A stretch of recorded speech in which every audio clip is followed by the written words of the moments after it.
నమస్తే అండి. ఒక్క పథకం ప్రకారం అంటే మేమందరం ఇందులో నాది లాయర్ ప్రొఫెషన్. సో అందుకే నేను ప్రొడ్యూసర్ గారు, డైరెక్టర్ గారు సరే కొంత గ్రాప్ చేద్దామని చిన్న ఈ గెటప్లో రావడం జరిగిందండి. సో ఈ సినిమాలో నా పేరు Siddharth Neelakantha, public prosecutor, criminal lawyer అండి. సో ఈ క్రిమినల్ లాయరేనా లేకపోతే క్రిమినలా? సో జరిగిన క్రైము ఈయనకి సంబంధం ఉందా లేదా? సో ఇలా ఈ ఒక పథకం ప్రకారం అనే సినిమా క్రైమ్ సస్పెన్స్తో మొత్తం చాలా ఇంటెన్సిటీ ఉంటుందండి సినిమా మొత్తం.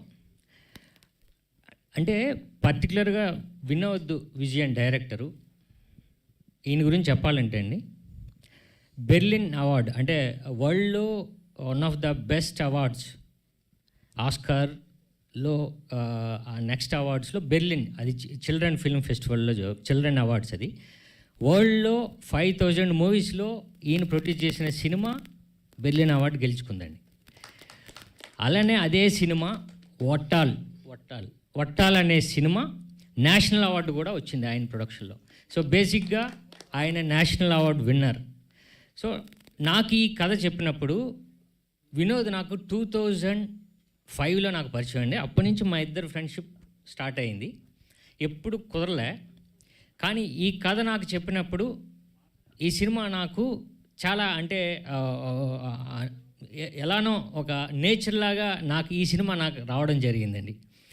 నాకు కామన్ ఫ్రెండ్ వినోద్, నాకు ఇంకో ఫ్రెండ్ వినీత్ గారు. వీళ్ళిద్దరూ నాతో సినిమా చేద్దాం అనుకున్నారు, కానీ వాళ్ళిద్దరికీ పరిచయం లేదు. కానీ వీళ్ళిద్దరూ ఒకచోట కలిశారు. నేను ఒకరితో చేస్తాను అని ఆయన అంటే, నేను చేస్తాను ఎవరు అంటే సాయి. ఇద్దరికి ఆయన నాకు బాగా తెలిసిన ఆయన, నాకు మంచి ఫ్రెండ్ అని ఈయన. ఇలా కేరళలో వాళ్ళిద్దరూ కలిసి ఈ సినిమా నా దగ్గరికి వచ్చిందండి. నిజంగా ఈ సినిమాని నేను ఎంత ఇష్టపడ్డానంటే అండి, ఈ సినిమా నాకు ఈ గ్యాప్కి ఇది ఫిల్ చేస్తుందండి 100%. ఈ సినిమాకున్న స్క్రీన్ ప్లేని, లేకపోతే ఈ సినిమాలో ఉన్న కథలో ఉన్న స్ట్రెంగ్త్ని, ఈ సినిమాలో నన్ను ప్రొజెక్ట్ చేసిన విధానం, డైరెక్టర్, ఇదంతా నాకు చాలా కొత్తగా ఉంది సార్. నాకు ఇది ఉపయోగపడే సినిమా. డెఫినెట్గా ఈ సినిమాని స్టార్ట్ చేసిన దగ్గర నుంచి ఎడ్జ్ ఆఫ్ ది సీట్ ఏం జరుగుతుంది అని ఆడియన్స్ అనుకోకపోతే నన్ను తిట్టచ్చు, లేకపోతే ఫోన్ చేసి తిట్టచ్చు, ఈడింతేరా అని మీరు అనొచ్చు. కాకపోతే అది నాకు రాదని నాకు తెలుసండి. ఎందుకంటే ఈ సినిమాలో ఉన్న స్ట్రెంగ్త్ నాకు తెలుసు కాబట్టి. సార్ మామూలుగా నేను ప్రతి సినిమాలో కూడా ఓకే ఈడేదో చిన్న న్యాచురల్గా లేకపోతే బాయ్ నెక్స్ట్ డోర్ లాగా ట్రై చేస్తూ ఉంటాడు అని అంటారు. నేను అలా అనుకున్నాను. బట్ ఈ సినిమా నాకు కథ చెప్పినప్పుడు 2 రోజులు షూటింగ్కి వెళ్ళినప్పుడు నాకు అర్థమైంది ఏంటంటే, ఈ క్యారెక్టర్లో ఎక్కడో నేను నా పర్ఫార్మెన్స్లో చిన్న డ్రామా వస్తుంది అని నాకు అర్థమైపోయింది. డైరెక్టర్కి ముందే అర్థమైపోయింది. సో ఏం చేయాలి? సో 3 డేస్ తర్వాత నేషనల్ స్కూల్ ఆఫ్ డ్రామా నుంచి ఆయన ఫ్రెండ్ని నాకు పిలిపించి, నేను 1 మంత్ ఈ క్యారెక్టర్ ప్రిపరేషన్కి నేను 1 మంత్ నేను కోచింగ్ తీసుకున్నాను. సో అంత ఇంటెన్సిటీ ఉంటుంది, అంత న్యాచురల్గా ఉంటుంది. ఈ ట్రైలర్ చూస్తే మీకు అర్థమై ఉంటుంది, వెరీ న్యాచురల్ ఉంటుంది. ఎక్కడ నా పర్ఫార్మెన్స్లో కానీ మిగతా ఆర్టిస్టుల పర్ఫార్మెన్స్లో కానీ డ్రామా అన్నది కనిపించుకుంటా ప్రతిదీ ఆయన నా దగ్గర నుండి నా నుంచి చేయించుకున్నారు. సో నిజంగా ఈ సినిమా నేను చాలా రోజుల నుంచి వెయిట్ చేస్తుంది. ఎందుకంటే నా వెయిటింగ్కి ఇది నాకు ఉపయోగపడే సినిమా. ఒక పథకం ప్రకారం డెఫినెట్గా మళ్ళీ నాకు ఓకే ఈడు బంపర్ ఆఫర్ తర్వాత లేకపోతే 143 తర్వాత ఇది ఒక సినిమా మంచి సినిమా చేశాడు అన్నది నాకు వస్తుంది. సో మీ సపోర్ట్ ఉంటే డెఫినెట్గా మీరు కూడా ఈ సినిమా చూసిన తర్వాత ఓకే ఇది జెన్యూన్గానే చెప్పాడురా, జెన్యూన్గానే ఉంది, క్వాలిటీ ఉంది అని మీరు డెఫినెట్గా మమ్మల్ని అప్రిషియేట్ చేస్తారు. సో ఈ సినిమాలో ప్రొడ్యూసర్ గారు గార్లపట్టి రమేష్ గారు ఇక్కడే. సో ఆయన సపోర్టు, ఆయన సపోర్ట్తో, తర్వాత వినోద్ విజయన్ సపోర్ట్తో, జీనుబాయ్ అండ్ స్వాతి గారు, సో వీళ్ళందరి సపోర్ట్తో సినిమా స్టార్ట్ అయిందండి. ఇక టెక్నీషియన్స్కి వస్తే మనస్ఫూర్తిగా మళ్ళీ ఈ సినిమాకి తర్వాత ఇలాంటి టెక్నీషియన్స్తో నేను పనిచేయలేనండి. కొంచెం టైం అవుతుంది, పర్లేదు, ఒక్క 5 మినిట్స్ అండి, నా బాధ అంతా చెప్పేస్తా.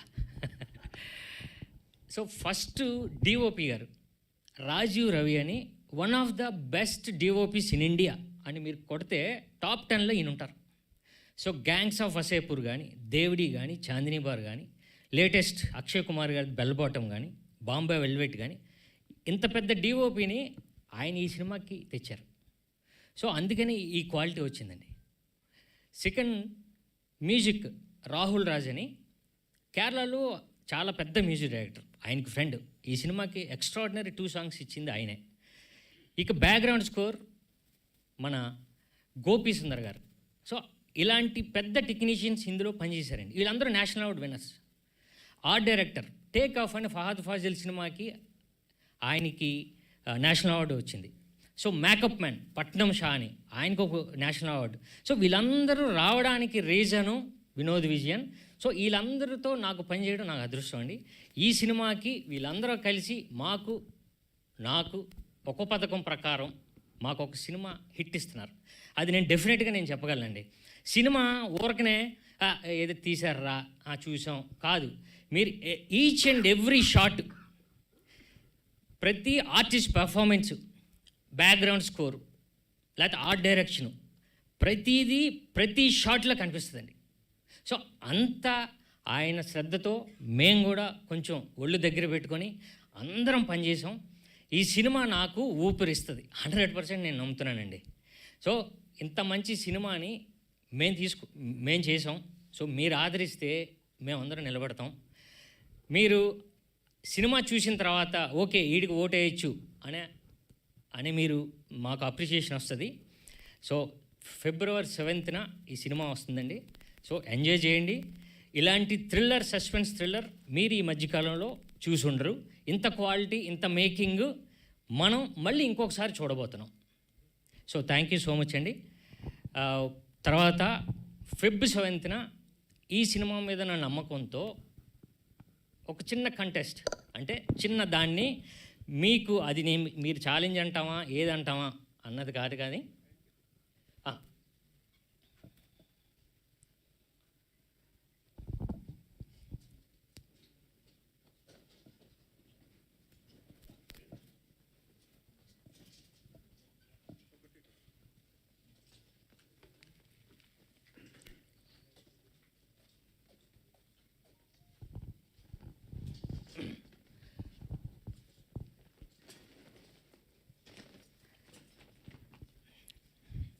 సో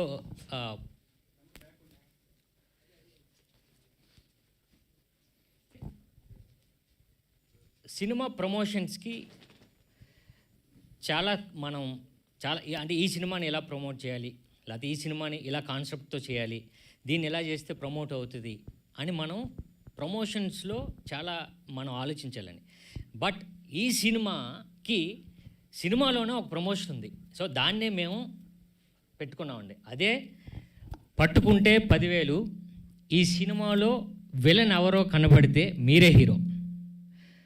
ఇందులో విలన్ అనే వ్యక్తి పలానా వ్యక్తి అని మీరు ఇంటర్వెల్లో మీరు చూస్తున్న థియేటర్లో మీతో ఒక కూపన్ ఇస్తారు. అక్కడ ఇది ఈ ఆర్టిస్ట్ పేరు, ఈయన విలను అని మీరు రాయండి. సెకండ్ హాఫ్ చూడండి. అక్కడ స్పాట్లో మీరు ఒక 10,000 తీసుకోవచ్చు. ఇలా ఒక 50 సెంటర్లో మేము ఇవ్వబోతున్నాం. మా ప్రొడ్యూసర్ గారు ఇద్దరు కూడా అంత నమ్మకం, డైరెక్టర్కి కూడా. సార్ ఈ సినిమా మీద ఇంత నమ్మకం ఎందుకంటే స్క్రీన్ ప్లేలో ఈడు విలను అని మీరు లాస్ట్ క్లైమాక్స్ వరకు కూడా మీరు గెస్ చేయొచ్చు. సో అది అవుతుంది సార్. ఇండియాలోనే ఫస్ట్ టైం ఏంటంటే ఇలాంటి స్క్రీన్ ప్లేతో మీరు చెప్పండి మా సినిమాలో విలన్ అని చెప్పడం ఇదే ఫస్ట్ నేను అనుకుంటున్నాను. అది మా నమ్మకం, మా సినిమా మీద, మా స్క్రీన్ ప్లే మీద, డైరెక్టర్ గారు చేసిన కథ పైన. సో మా నమ్మకం అండి. సో డెఫినెట్గా ఈ సినిమాకి మాకు ఇదే పబ్లిసిటీకి ఉపయోగపడుతుంది. మీ పార్ట్లో మీరు రాసింది కరెక్టే, 10,000 ఇచ్చేస్తాం. సో ఇలా 50 సెంటర్స్లో మేము ఇవ్వబోతున్నామండి. సో ఫెబ్ 7న మీరు ఈ సినిమా చూడండి.